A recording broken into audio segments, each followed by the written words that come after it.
Now, in today's lecture, we'll go through in productivity operations, we'll go through what are all product specifications, what is TQM, that is total quality management, and what is cost of the qualities, how quality brought the uh, cost included in it, what are all the types of cost which we need to pay or we need to bear in against getting a required or desired quality, and now what is lean manufacturing. So these many topics will cover in our lecture by today. So first of all, let us see what are all product specifications, why we are working on it, how they are useful, and why we are exactly doing it.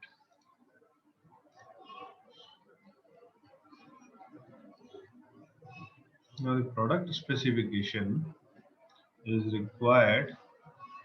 Uh, Basically, product specifications is required. It's a strategic part and it's a complete process to bring it down all the specifications, which includes all the aspects and features that is present in the product. And it is a kind of a document which contain the requirements. uh, when we have manufactured the products, we had certain aim to complete. Pardon, actually I had the uh, little ulcer in my tongue, chala hai, so maybe the voice must not be much clear, but if it is like that, please ask me whatever I said if you are unable to listen properly. I'm trying my best.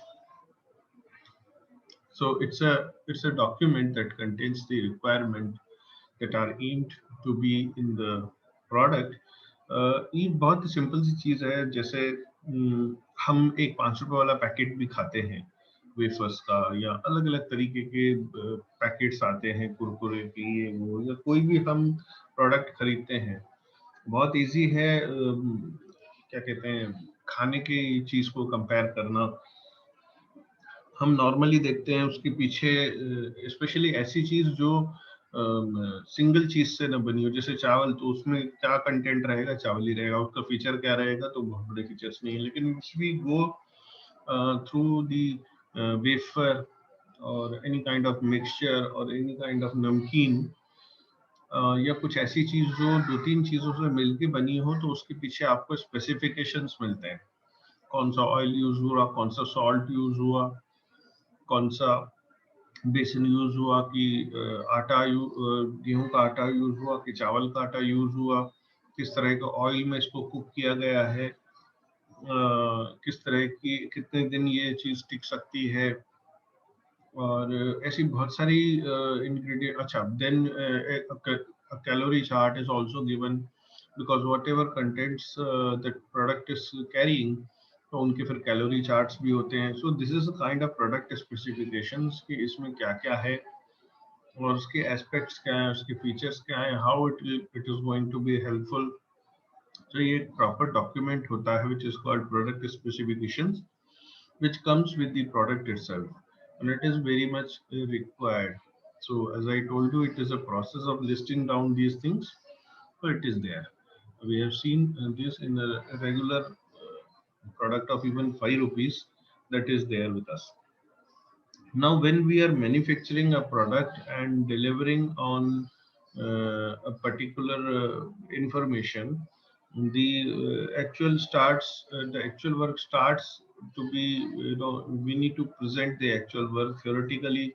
when we create uh, when we create the product, considering about the competitors available in the current market, or the future, how future market wants to turn up, that we need to judge. And when we create that product, it is very much required to put on the specifications of the product before starting to produce it.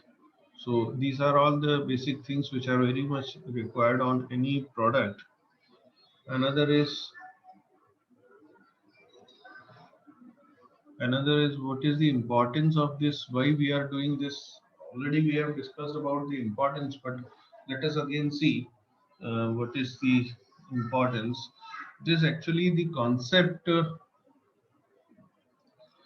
It is actually the concept uh, where it is actually the concept behind which the product specifications is required to provide by before creating the product or producing a product, and the detailed description and the features carried by the product are or the results outcomes, most of these kind of things comes under product specifications, and these are clearly written in the table on the back side of the product, this thing wrapper.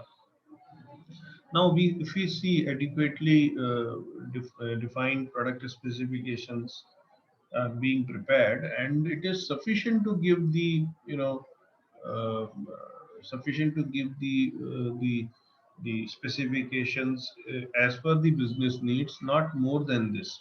The knowledge about target customers or users and the financial limits also, okay, that should be known before doing this. So if that team who is doing this product specification work, they must be knowing all the factors on which they have to work, because they have to address the chunk or group of customers.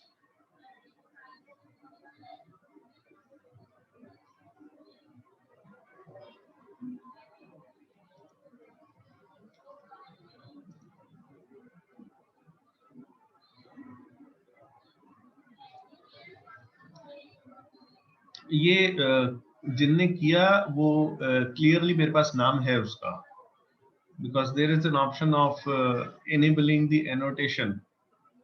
So who has done it with roll number and name, he's with me.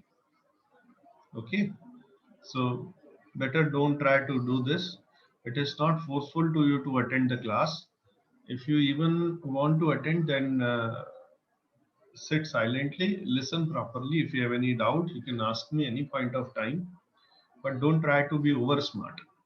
Okay, this system is having all the tools available with us, है ना? बाकी अपना नाम अपना अपने HOD से आप पूछ लेना, क्योंकि ओवरऑल उन्हीं को मार्क्स फाइनल कर रहे हैं, तो आप उन्हीं से बात कर लेना, ठीक है? Okay, best of luck. Now one has to,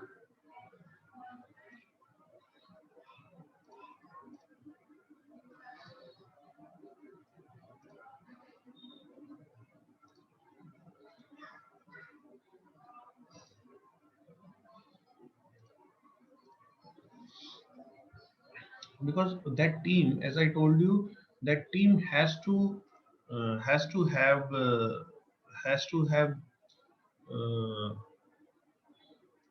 that team has to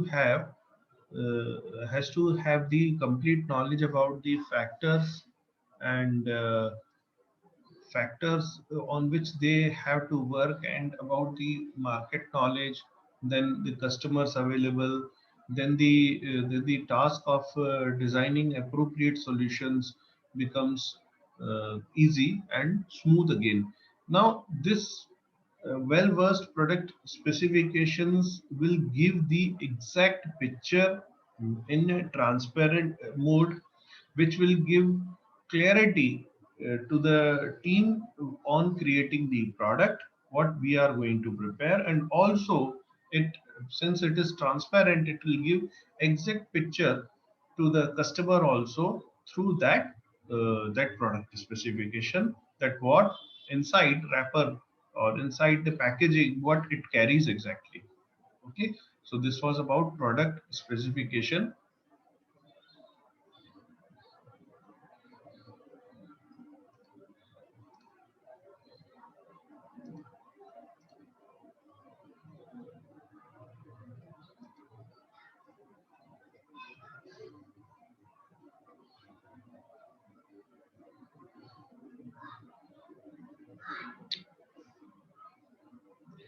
Now the next one.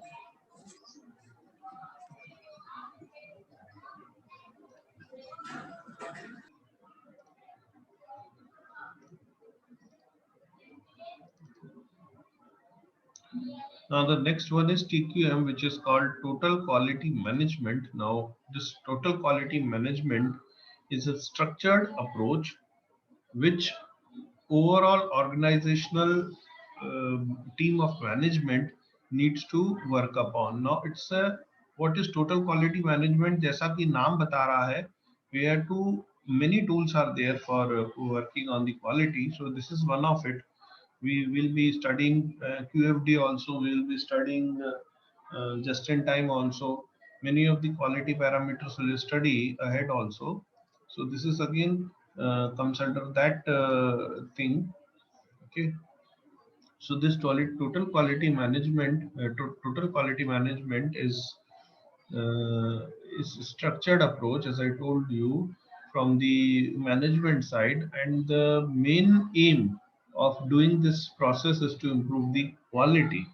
And as I told you about the quality, whichever quality about what about the goods and services which we are going to deliver as per the requirement of our customers end. Now, the for that we need to set a particular standard for TQM approach that will reflect for both inside the industry or outside world also. Outside world means to the competitors, to the OE market, to the replacement market customers, everything inside and outside it will be same and quality wise same, and it should reflect on both the sides also, and it should be as per the requirement, current requirement of the industry also. It should not be less than that. It should not be um, exclusive more than this. Okay, so this is there. Now, now what is the primary principle behind this total quality management?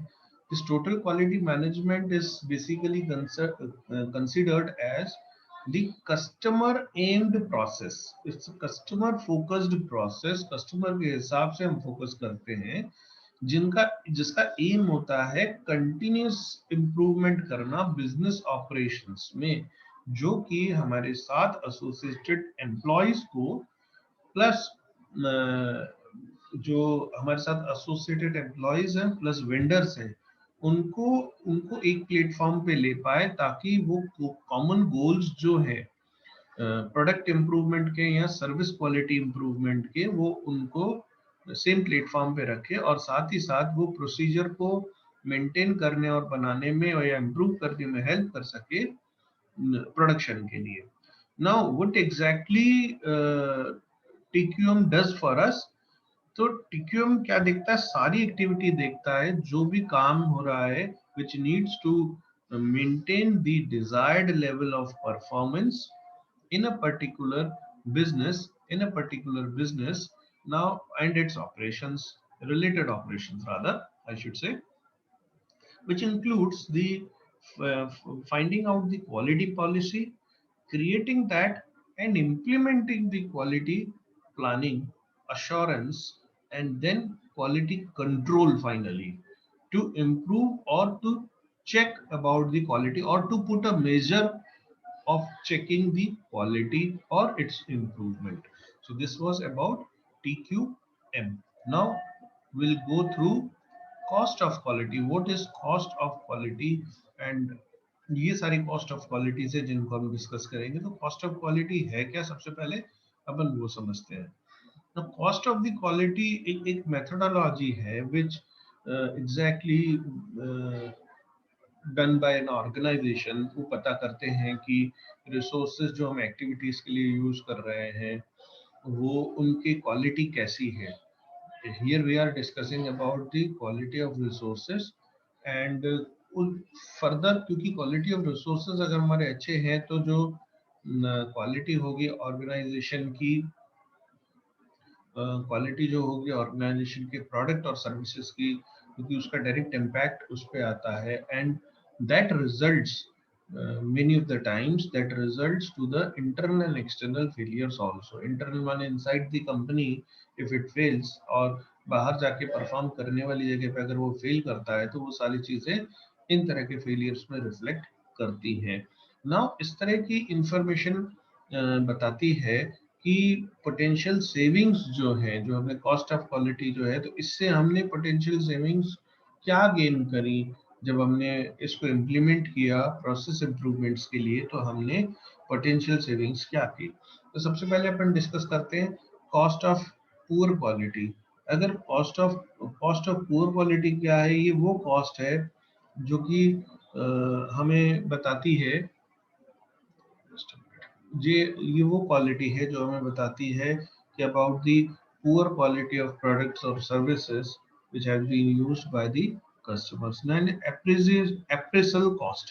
Appraisal cost वो cost है जो कि पता करती है degree of conformance to quality requirement. जो degree of मतलब quality requirements की जो कंफर्मेशंस हैं, डिग्री ऑफ कंफर्मेशन रादर, वो यहाँ हमें बताती है। That is known as appraisal cost. Now दो हमने फेलियर्स देखे थे, इंटरनल और एक्सटर्नल फेलियर्स। तो इंटरनल फेलियर्स की कॉस्ट वो है जो हमने कस्टमर को रिसीव करने से पहले ही जिन डिफेक्ट्स का हमको कंपनी के अंदर पता पड़ गया था। एक्सटर्नल फेलियर कॉस्ट वो है जो कि उन डिफेक्ट्स का पता हमको बाद में चला जब कस्टमर ने प्रोडक्ट या सर्विस यूज कर ली, ले ली, और यूज करने के दौरान वो फेलियर्स हुए।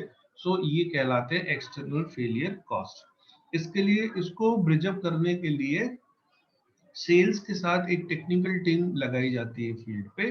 वो टेक्निकल टीम उस प्रोडक्ट को, अगर वो फेल हो रहा है तो कई बार जो सेल्स पॉइंट होते हैं वहीं पे साइड में ऑफिस होता है। से मैंने जैसे टायर इंडस्ट्री में काम किया था, तो if any tyre got fails तो टेक्निकल सेल्स बोलते हैं उसको। एक होती है सेल्स और एक होती है टेक्निकल सेल्स। तो टेक्निकल सेल्स वाले के पास आप अपना टायर या जो भी प्रोडक्ट होता है वो लेके जाते हो। वो एनालाइज करता है as per the protocols given by the company कि अगर इस तरह के फेलियर्स हैं तो कंपनी को हम या रिपेयर, फ्री रिपेयर सर्विस या फ्री रिप्लेसमेंट सर्विस जो भी हम दे सकते हैं, या नया टायर उसकी जगह रिप्लेस या नया प्रोडक्ट उसकी जगह रिप्लेस करके दे सकते हैं। कुछ 10% काट के, 20% काट के, या ऑलमोस्ट फ्री ऑफ कॉस्ट दे सकते हैं। That is the particular guidelines और protocols available with the technical sales person. तो वो टेक्निकली उस प्रोडक्ट को जज करता है किस तरह का फेलियर आ रहा है, और उस तरह की डीलिंग कस्टमर के साथ होती है। Then comes the prevention cost. Prevention cost वो है नॉर्मली प्रिवेंट करने के लिए या क्वालिटी प्रॉब्लम्स को अवॉइड करने के लिए हम जो कॉस्ट लगाते हैं, चाहे वो डिजाइन स्टेज की हो, चाहे इम्प्लीमेंटेशन स्टेज की हो, चाहे फर्दर मेंटेनेंस स्टेज की हो, तो उसको हमने चाहे पहले प्लान कर लिया हो या बाद में प्लान किया हो, तो ये डिपेंड करता है कि किस तरह की प्रिवेंशन कॉस्ट के लिए हम जा रहे हैं। नाउ ये कॉस्ट जो है ये एक परफेक्ट मेजर है क्वालिटी एफर्ट का, कि हमने क्वालिटी में कितने एफर्ट डाले in terms of cost. on the best this is the best way of analyzing cost of quality, because इस तरह के एनालिसिस में हमको एक मेथड मिलता है of assessing the effectiveness of the quality done by या provided by the management of that company, and particular एक एरिया हम फाइंड कर सकते हैं कि कौन से एरिया में प्रॉब्लम्स आ रही हैं, या अपॉर्चुनिटीज आ रही हैं, या सेविंग्स हो रही हैं, या किन एक्शंस को हमने प्रायोरिटाइज किया है। ये सारी चीजें हम यहाँ पे फाइंड आउट कर पा रहे हैं या कर पाएंगे। Okay, then comes the lean manufacturing. What is lean manufacturing? Lean manufacturing में सिंपल लीन, जो सिंपली लीन कहूँ या लीन मैन्युफैक्चरिंग कहूँ, एक सिस्टमैटिक मेथड है which is design to minimize the waste in the manufacturing. See ये सारी चीजें जो अभी हम पढ़ रहे हैं, दो तीन मेन पैरामीटर्स होते हैं। एक, हमारे जो रिसोर्सेस हों वो परफेक्ट हो। दूसरा, उनसे जो हमको क्वालिटी मिल रही हो वो परफेक्ट हो। तीसरा, जो क्वालिटी के स्टैंडर्ड्स हों वो कैसे हों। क्वालिटी हम अभी आगे जाके पढ़ेंगे सिक्स सिग्मा, तो one sigma, two sigma, three sigma, six sigma, ये क्वालिटी के स्टैंडर्ड हैं। ये अब ये क्या है, तो ये जो होते हैं वो प्रोडक्ट स्पेसिफिकेशंस होते हैं, प्रोडक्ट के स्पेसिफिक होते हैं। प्रोडक्ट के स्पेसिफिक इसलिए होते हैं कि उसमें फेलियर के चांस कितने ज्यादा हैं। जैसे मैं आपको एक एग्जांपल दूं, अगर पैसेंजर कार टायर की बात करूं मैं, तो उसका फेलियर जो होता है, उसके फेलियर से कोई बहुत बड़ा मेजर एक्सीडेंट नहीं हो सकता, तो वहाँ हम वन सिग्मा टू सिग्मा तक चला पाएंगे। लेकिन अगर एरोप्लेन का टायर है, किसी एयरक्राफ्ट का टायर है, और the vehicle who is running at very high speed, 300 400 500 kilometre per hour की स्पीड से रन करेगा, देन ह्यूमन लाइफ में रिस्क ज्यादा होती है। तो वहां पे हम सिक्स सिग्मा लगाते हैं। माने जैसे हम इंस्पेक्शन के टाइम पे टेस्टिंग करते हैं क्वालिटी की, तो normally what we use to do, we use to do sampling. एक 100 का बंडल पड़ा हुआ, उसमें से कोई दो उठा लिए, कोई तीन उठा लिए, उनको सैंपल करके देखा, उनके रिजल्ट्स जो है उस हिसाब से पूरे के पूरे लॉट को असाइन कर दिया, वेदर कि एफजीएस के लिए जाएगा या रिपेयर के लिए जाएगा या स्क्रैप होगा। लेकिन जब हम इस तरह के प्रोडक्ट की बात करते हैं which really cost human life, जैसे एयरक्राफ्ट के टायर्स हैं, क्योंकि एयरक्राफ्ट के टायर्स को एटमॉस्फेयर के फ्रिक्शन से, सडन सरफेस फ्रिक्शन पे आना होता है एट वेरी हाई स्पीड। तो फ्रिक्शन इतना ज्यादा होता है उस फ्लाइट पट्टी पे कि एक तो सडन वर्टिकल लोड लगता है, that that also it's not like कि परपेंडिकुलर है या अलोंग द हॉरिजॉन्टल ग्राउंड है, वो एक एंगल पे लोड आता है। प्लस रोटेशनल स्पीड जो मिलती है और फ्रिक्शन होता है, ऐसे बहुत सारे पैरामीटर्स हैं which may cause harm to the human life involved or the passengers sitting in the aircraft। तो वहां उस एक एक टायर को क्वालिटी टेस्ट से गुजारना ही पड़ता है। वहां 100% assurance is required because it may cause otherwise a big problem to everyone। ठीक है, तो वो डिपेंड करता है कि कहाँ कौन से प्रोडक्ट में कौन सा सिग्मा लगाना है। तो क्वालिटी प्रोडक्ट की, क्वालिटी इंस्पेक्शन की, क्वालिटी रिसोर्सेज की, क्वालिटी रिसोर्सेज डेवलपमेंट की, क्वालिटी रिसोर्सेज के डिप्लॉयमेंट की, इन अलग अलग पैरामीटर्स पे या अलग अलग टॉपिक वो करते हैं, डिस्कस करते हैं। सो पहले हमने डिस्कस किया कि प्रोडक्ट के बारे में। अभी जो लीन मैन्युफैक्चरिंग है, ये वेस्ट को रिड्यूस कर रहा है, क्योंकि वेस्ट भी अगर अधिक है तो इट आल्सो कॉस्ट अस, है ना। वेस्ट भी अगर निकल रहा है तो इट कॉस्ट अस, क्योंकि रॉ मटेरियल में वेस्ट प्लस जो रिक्वायर्ड प्रोडक्ट था, वो दोनों की कॉस्ट हम पे कर रहे हैं। तो ये एक सिस्टमेटिक अप्रोच है, ये डिजाइन किया गया है to minimize the waste in manufacturing system. लेकिन प्रोडक्टिविटी को हमने यहाँ पर कांस्टेंट रखा हुआ है। This was actually originated in Japan, और टोयोटा प्रोडक्शन सिस्टम, टीपीएस बोलते थे इसको पहले।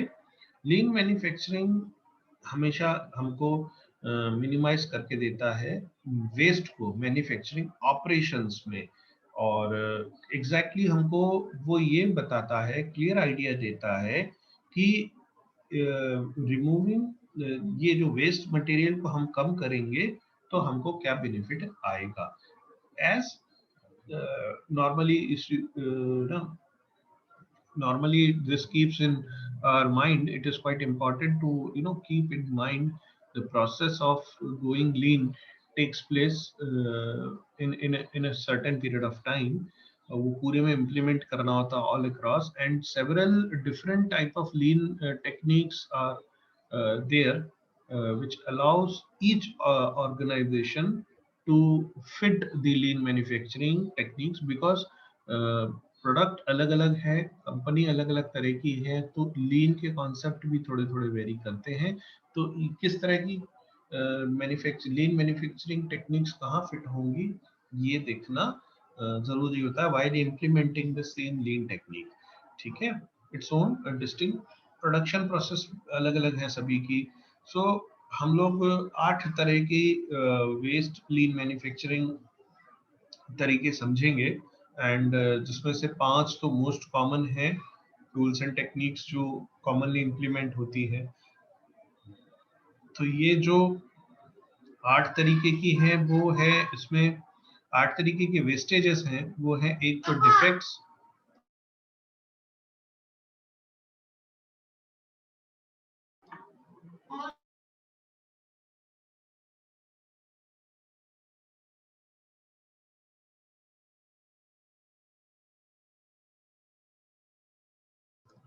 तो पहला जो है वो है डिफेक्ट्स, दूसरा जो है वो है ओवर प्रोडक्शन, तीसरा जो है वो वेटिंग।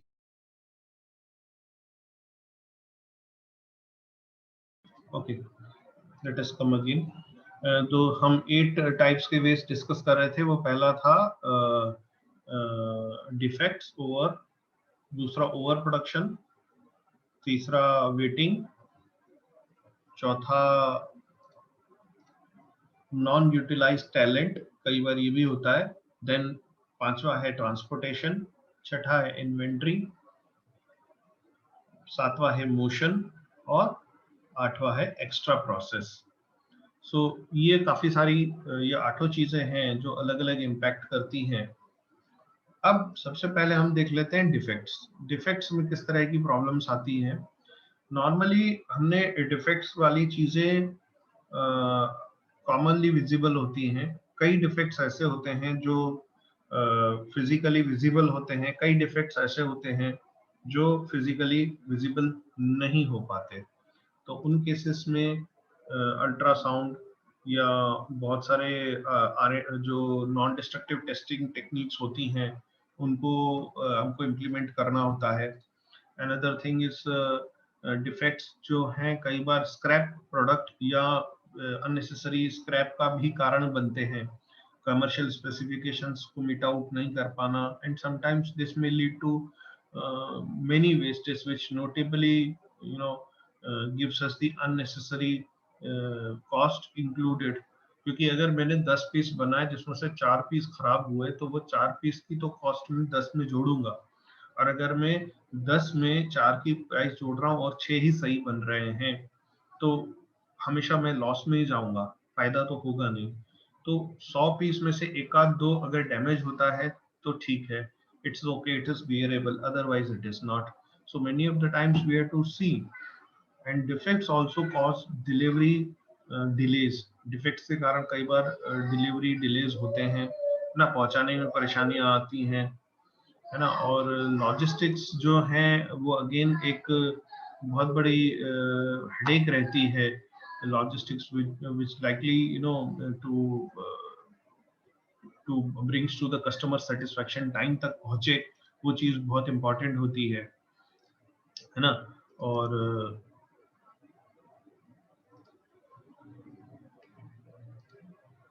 ओके, और दूसरा क्या रहता है कि it is also going to cost the money.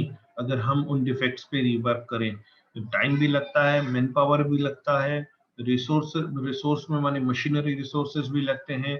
Then again कुछ फिलर्स या ऐसा मटेरियल भी लगेगा to fix out the defects, जिसके कारण ये सारी चीजें एक्स्ट्रा लगती हैं। फाइलिंग पेपर वर्क है, फिक्सेशन इश्यूज है, और हो सकता है एक के बस की ना हो, 2-3 तरह के डिपार्टमेंट के लोगों को बुला के वो करवाना पड़े। सो एक भी डिफेक्ट हमारे लिए बहुत बड़ी मुसीबत है। Again that depends upon the size of the product. अगर वो 5 रुपए का या 2 रुपए का प्रोडक्ट है तो it doesn't carry much cost in it, but अगर वो प्रोडक्ट बड़ा है which need to be fixed otherwise it will be of great loss, तो वो करना पड़ता है। Then comes the over production. Companies हमेशा एक्स्ट्रा प्रोड्यूस करके रखना पसंद करती हैं जितनी रिक्वायरमेंट है, because as I told you customer, दो तरह के मार्केट नॉर्मली डील करते हैं। एक रिप्लेसमेंट मार्केट होता है, एक ओरिजिनल इक्विपमेंट मार्केट होता है। तो ओरिजिनल इक्विपमेंट मैन्युफैक्चरर को तो वो अपनी क्वांटिटी बताते हैं, बट रिप्लेसमेंट मार्केट की जो क्वांटिटी है वो हमको हमारी सेल्स टीम और टेक्निकल सेल्स टीम से जज करनी पड़ती है, और जितना भी होता है हमको उससे ओवर प्रोडक्शन करके ही रखना पड़ता है। ये बिल्कुल सिंपल है।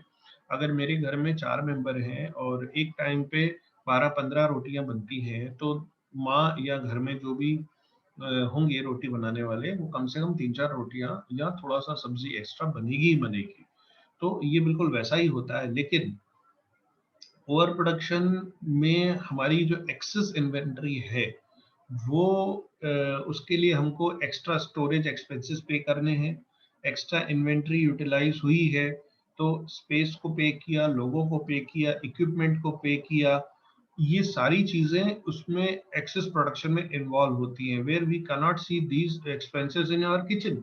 But if you go for this thing manufacturing sector, तो आपने जो भी एक्सेस बनाया तो वो ऐसा तो नहीं होगा कि 100 पीस मंगाने तो 2 एक्स्ट्रा मंगा लिए आपने, या 1000 पीस मंगाने तो 4 एक्स्ट्रा मंगा लिए। ये पॉसिबल नहीं है। वो आएगा तो सीधे सीधे लॉट में ही आएगा। लॉट में आएगा माने it carries cost, it carries transportation, it carries space, it needs man power handling, it needs resources to be handled, machinery जो इसको हैंडलिंग करेगी। तो बहुत सारे कॉस्ट उसमें इन्वॉल्व है। तो ओवर प्रोडक्शन को भी हमको बहुत सोच के लेना होता है।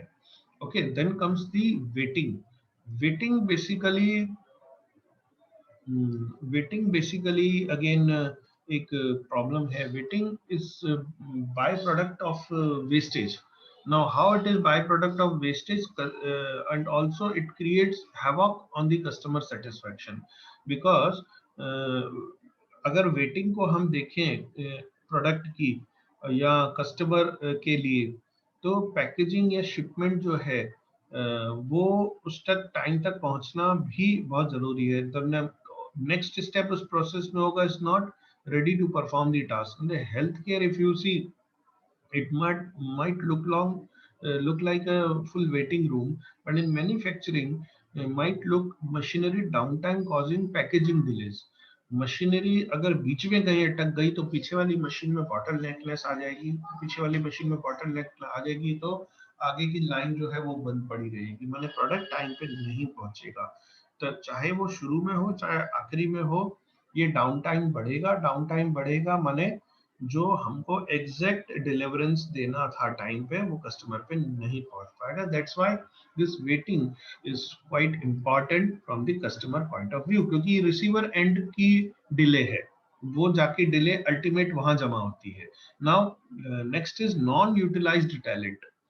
तो समटाइम हम लोग ओवरलुक करते हैं वेस्ट को, not using your employees to their full potential, उनके टैलेंट को, उनके स्किल्स को, that may affect the that gives you the big effect on the company's bottom line, like poor teamwork, minimal training, bad communication, unnecessary के paper work, administration task कराना। ये normally अच्छे talents को का utilisation proper न होना या waste of talent भी कहला सकता है। ठीक है, now comes the transportation. Again product बन गया या प्रोडक्ट बन गया तो गुड्स का जो मूवमेंट है एक जगह से दूसरी जगह से, दैट इज अगेन इम्पॉर्टेंट। तो मैन्युफैक्चरिंग में क्या होता है, this might mean performance of different task in different locations. जैसे एक एग्जांपल ले लेते हैं कि producing product parts, we are producing some parts in China and shipping them to America for